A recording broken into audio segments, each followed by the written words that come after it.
أعوذ بالله من الشيطان الرجيم بسم الله الرحمن الرحيم السلام عليكم ورحمة الله وبركاته ماني مسلمولو جماعة سلام البي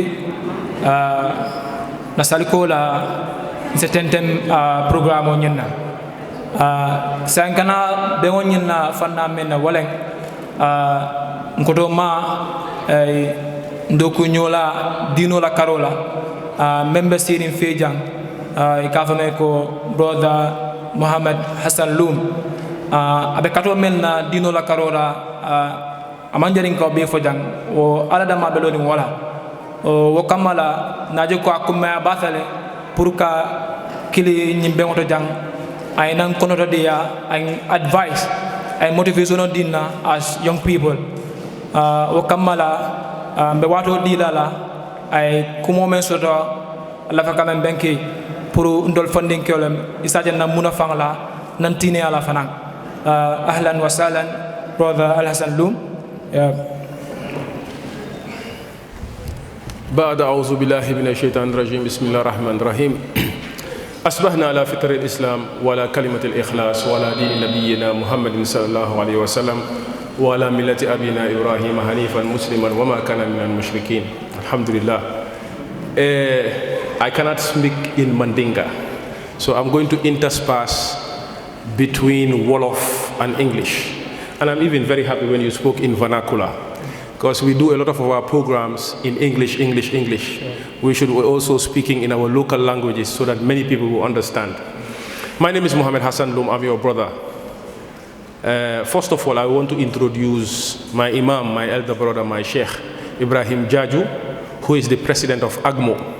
For some of you, you may not know what is AGMO or who is AGMO, but we are the Association of Gambian Muslim Organizations. Inshallah, we are in our formative stages. We are starting, but very soon we will start implementing programs and projects. I am very, very happy with this group of Iqra Quranic Foundation by Al Hassan Kante. I'm very happy.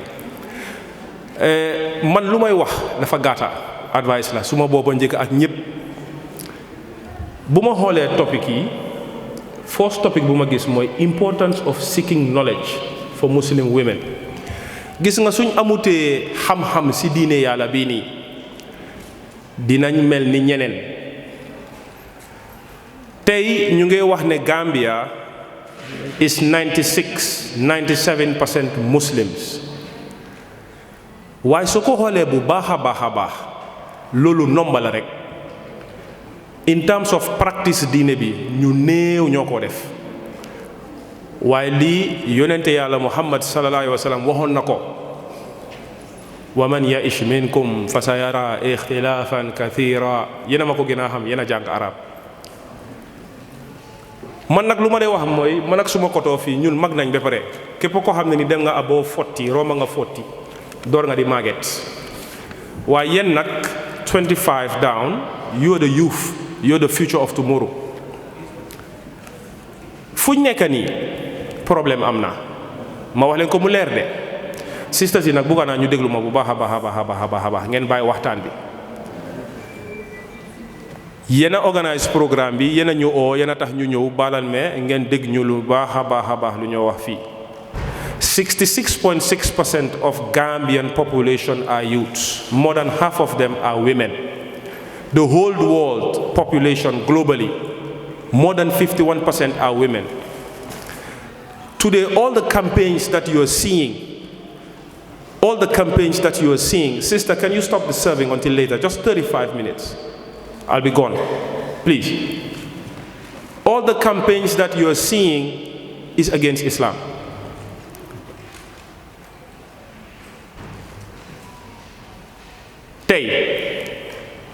There's a ban on early marriage. Speaker is going to do something about that. What is early marriage? We have to define it. Anything less than 18 is forbidden for them to marry. There's a law on that, fine. But we have instances where we have young girls and boys less than 18 are together in programs, and we hear certain institutions, not to name names, serving boxes of condoms in national youth programs where you have men and women young, less than 18, going out to do national conferences on whatever programs, and they give out condoms for free. What is that? They are encouraging early sex. So for us Muslims, sexual intercourse can never happen outside of marriage. So léegi ñoom suñ define ne the age for marriage is 18 and above, the age for consent, whatever. I don't want to quote any institution. Buguma tooñ kenn. Léegi ñun jigéeni julit bi yëg ne sentir na si yaramam ne aajoon na jëkkër mu wax ko waajuram yi waaye loo mu ne déedéet 18 years waruloo mën a am jëkkër waaye beneen activity mu ngi xew outside ñëpp a ngi koo gis national conferences and programs yoo xam ne ay institutions ñoo ko ootee góor ak jigéen dëkk ay place nekk fa ay fan ngeen faa saaf condom boobu benn la man lu may wax mooy ñun dañ war a am fit gis nga seen niqaab yi bu leen ko kenn génnaloo don't remove it for anybody. If you're doing it, do it for the sake of Allah. That's number one. Know why you're doing it and understand that this is the highest form of hijab. It's not fashion. Some of you put it on and then next minute we see your face, tomorrow you are on again. That is not the way. But if you're putting it on, put it on in full confidence, knowing that Allah will reward you in it. Ku choose na kul def 39 lolu mom mbiram la. Léegi yow sa démocratie may na la nga génn nga def 39 yow nga uppa ma fit man ma bàyyi suma sikki ma sol suma niqaab may rus amut rus de bu fi kenn rus. This country, we are 97%. We have to start looking, feeling, and acting like it. If democracy is the majority, we are the majority, then give us our democracy. We are saying, have confidence in what you are doing because you will be rewarded by Allah, no one else. Have confidence to be Muslims. We are in a land where nobody would disturb you because of Islam. But we also should be very intelligent people. We should be mature. We should know how to speak, we should know how to act, we should know everything that we need to know in this Quran and the Sunnah by evidence. So the importance of seeking knowledge, not only for everybody, Muslim women, but more so you. Institutions outside of this country, they come here with their packages, with their programs. Jigen dafa wara free, Islam daf ko not, they are relegated to the background of society, blah, blah, blah, blah, blah, blah. It is not true. We respect you. You are our mothers. We respect you. You are our wives. We love you. You are our sisters. We cherish you. It is because of you that we are here today. Mos nga gis góor buy jur jigéen mooy jur wa bil walidayni ihsana wa bidhal qurba wal yata waaye lu mu wax mooy yaay bi bàyyi ko xel wa fisaaluhu fi amayni moom moo nampal ñaari at mu umbala wax nan ala wax nin pain upon pain yéen a ma ko gën a xam so yéen soo leen amutee respect seen boppa society will disrespect you. I'm not saying nag ñu nekk jigéeni jullit boo xam ne dañoo kaala musóor di xuloo si marché yi islam moo ma jox right bala déedéet loolu du suñ mbir wa ibadu rahmanu alladina yamshuna ala al ardi hawna jahiliya bu su ñëwee wax ñu nonsense ñu ne ko kaalu salaama ñu ne ko salaam ñun amuñ problème ñun xamuñ loolu soo leen làkkee angale làkka leen angale bu leer ñu xam ne ñu ñoo lañ ko gën a mun. If you speak Arabic, speak it correctly. If you speak French correctly. If you write correctly. The Muslim man and woman, we are people of substance. That is the only way we can be respected. But when they see us, we are fighting in the markets, we are disputing in the streets, we are half-baked, they will not respect us. It's high time we have sisters in the National Assembly defending Islam with your jilbabs and your niqabs. It's high time we have Muslim brothers and sisters acting as ward councillors. It's high time. We sit down here in the mosques talking to ourselves. Brother Hassan Kante organizes it is Muhammad Lum and Siddiq Fofana who will come to the conference with big beards. Hey, mashallah, Allahu Akbar, alhamdulillah, escape. National Assembly, they are making laws for you and me that will affect our Islam. Understand government, understand politics, know how to play your role in it. We should have schools. Ikra, I'm now challenging you. 2021, 2022, 2023, have your own school. Inshallah. Start working on that. Not only Quranic recitation for the new Talimi Islamic School, they stop Mahat. Now let's have a program and a project. We write our own program and project. Let's build our own schools. How many primary schools do Muslims own here? Muslims. How many kindergarten schools do we own here? If all the international people come with their different learning and teaching models and they give us primary and kindergarten, bala mo dem primary jeex na. Mooy A is for antelope, B is for bear, C is for cat, D is for donkey. You act like donkeys. But if we have schools that say A is for Allah, B is for Bismillah, C is for charity, wallahi, you catch them while they are young. If you do not catch them while they are young, before they grow old, they are all messed up. Philosophically, spiritually, everything is messed up. You marry a wife, you come and you tell her something, they tell you gender equality, I have rights. Man mom jigen bu ma wax 50-50 wallahi dama la ko may because man dañ ma wax ne man maa la war a toppatoo nga ñëw nga ne man dama am rights 50-50 ma ne ko bismillah man kañ du ma xëccoo yow léegi su ma la joxee $100 dépense nga teg beneen $100 bi ma noppale ko rek 50-50 amut fenn islam daf leen jox 75% mu ñu jox ñu 25%. So léegi yow su ma bëggee may beneen 25% bi I will gladly take it wala ma takala isi la si kër gi di dépense def yu kenn xamut su ma waxee benn nga tontu ma I have a master's degree too, you know. ma ne ko for all I care I have a PhD, that's good. But the most important thing is you are not taught to have a degree to fight with your husband in the house. That's not the essence. Go to the universities. Nobody's saying don't go to the university. Be educated, but be women of difference. Be women of substance. Carry forward the message of Islam. I will tell you a very short story about the importance of seeking knowledge. Very pitiful. There was this Tubab sister who saw a very beautiful sister who practices deen. Practice there. They solo hijab correctly. Sister bi daf ko dee bàyyi xel waxtu julli su jotee sister bi dafa julli tubaab bi kontaan benn bés mu ne ko dama bëgg a muuru fan la yàlla waxee ne dañ war a muuru. The sister don't know the ayah. Can you imagine that day a lady wanted to become a Muslim and wanted to know the Quranic verses where Allah said put on the hijab. Xam nga lu sister bi wax man daf ma neex rek dama gisoon suma xarit bu ko def so ma def ko. Is that the reason why you're putting on the hijab? So it's a challenge to all of you sisters. Go home and find out. If you already know, alhamdulillah. If you don't know, go and find out the Quranic verses where Allah is making it obligatory upon Muslim women to put on the hijab.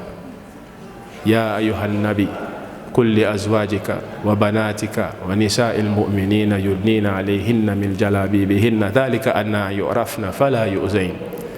Motax man suma dee dawal suma moto sisters yi laa dee may lift benn bés sister bi dugga mu ne ma bro xanaa danga ma xamee ma ne ko bu baax xam naa la mu ne ma jeewaay man xamuma la di ma ne ko man xam naa la mu ne foo ma xamee ma ne ko si alquran dhalika adna an yu'rafna fala yu'zain.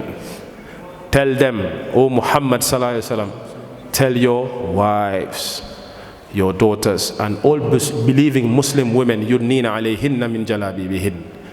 Let them take their veils and draw it all over their bosoms. This is better for them, so that they are recognized.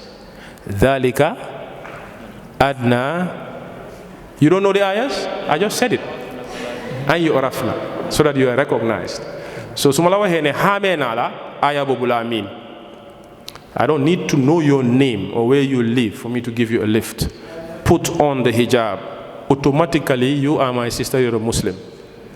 But the one who has the mesh, the one who goes out, I have to struggle to know whether she's a Muslim or not. So, ñun dañ am xamé kay. Okay? Simahum fi wujuhihim min athari sujud dhalika masaluhum fil Tawrat wa masaluhum fil Injil. So we have our identities. As soon as they look at us, they should know who we are. So my message, like the brother rightly said, is an advice. Ñu bari lu ñoo def li. If you keep quiet, other forces will speak, and the forces are the forces of evil. Bari leen seen muhadarat, bari leen seen Quranic activities, bari leen seen classes, bari leen seen activities boo xam ne do not only be contented to be okay, but make sure your next Muslim sister is also okay. I have a vision, I have a dream. Al-Iqra will one day become a school. Al-Iqra will be creating what we call mobile conferences. Do they buy hell, ñu dee jël seen moto def fa benn speaker bu rëy di fecca si mbeddaay bam bam baram bam. Yeah? Ñun tamit ñu am suñ speaker yu rëy di dem du def suñ conference si ngeen ànd ak ay kaala ay hijab di may sisters yi si biti. Check the program Operation Muur Say Cër Sénégal. They are doing some good job house to house daawa activities. Gis nga jigéen xolam dafa gaaw a nangu dëgga soo ko waxee yenn aaya rek doo dee gis suñ dee tari di jooy xol bi dafa gaaw a nangu dëgga ñun nag paako yi dañ xala dëgër tuuti sorry waaw waaye tey soo leen jógoon di def door to door daawa activities in a nice way am seen flyer jël seen benn podium bu ponkal teg fa ñoom Cheikh Hassan ak Sidi gaay di waxtaan ñu gis youth ñoo ngi ko def du yàgga di ngeen am ay followers de waaye ngeen bàyyi bëgguma oo tur ñooñu di open mic fest di wax rek so yàgga ñun tamit suñ message will be lost. So I congratulate you, Brother Hassan, and all the organizers for this program. My message here is this, it's very short. Have confidence in what you're doing. Do not for one walk in the street and act like this. No. Walk straight, man. You're doing the right thing. You're in a free country. If the other side can come and tell us, let us allow gays, góor ak góor sëy ñun tamit dañoo takka ñaar bi ñetta bi ñeneenti jabar si tey nag da ngeen a calm down ngeen bàyyi booru brothers yi ñu takka ñaar bi ñetta bi ñeneenti jabar please. Polygamy is a solution to many problems. waaw da nga am ay sisters du fi am xanaa ma dee fiyaa leen nag yéen tamit suñ yaay ñoo ñu toppatoo buñ nekk xaleel bi mag ngeen gis ñu génn suñ këri yaay yi den takka jabar nga beral ñu fële ba pare nga ne keneen bi beneen jigéen du ñëw te number one jigéen bu ñu toppatoo ñu ngi ne la bàyyi ko foofu dem establishal la kër bu rafet nga pare nga ne polygamie du fi am te yàlla moo wax fankihu ma taaba lakum mina nisaa'i mathna wa thulatha wa ruba aaya boobu nga ne du ko si boole ko ci waay si alquran bi la bokka waaye nag soo xamee ne sa xol bi antalut polygamie bàyyil du forcé loolu beneen waxtaan la ku si gis góor gu baax pour sëyil there is no disadvantage in that. Ku am 18 waxuma la ngeen dem say at the age of 16 de bu leen ma isil problème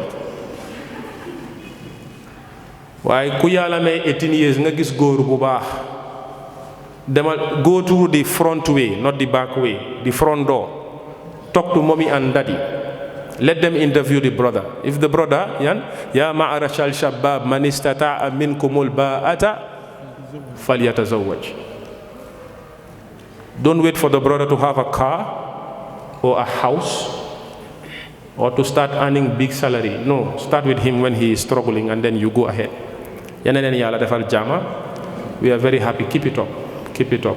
Go get more sisters. Do more programs. Am leen fit si dëgga. Bu leen kenn tiital. Ku leen ooyee Al-Qaeda bul xeex. Ku leen ooyee ninja bul xeex. Bàyyi leen ak yàlla rek. Jazakallah khairan, barakallah fikum. Assalamu alaikum wa rahmatullahi wa barakatuh. Wa alaikum assalam wa rahmatullahi wa barakatuh. Badi musimono kumo kamoning amen for Allah kuta. You can give him speak, let him speak in Okay.